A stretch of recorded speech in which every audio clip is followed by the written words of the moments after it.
আচ্ছা দাদা, এই যে ফান্ডামেন্টাল অ্যানালাইসিস করেন, এই ফান্ডামেন্টাল অ্যানালাইসিস করে কিভাবে বিনিয়োগ করা যায়?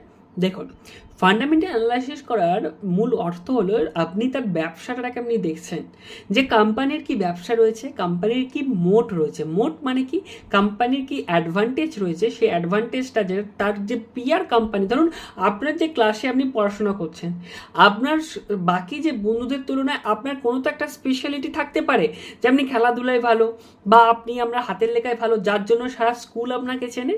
তো সেই মোডটা কোম্পানির মধ্যে রয়েছে কিনা সেটা কিন্তু একটা খুব গুরুত্বপূর্ণ বিষয়।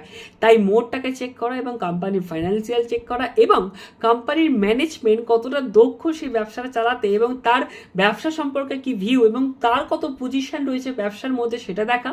তার সাথে আরও একটা জিনিস, যে কোম্পানির সেক্টরটা কতটা মুভ করছে, সেক্টরটা আগামী দিনে কতটা মুভ করতে পারে এবং গভর্নমেন্ট সেই সেক্টরটাকে কতটা মুভ করতে চাইছে, এই সমস্ত জিনিস দেখে আমরা কিন্তু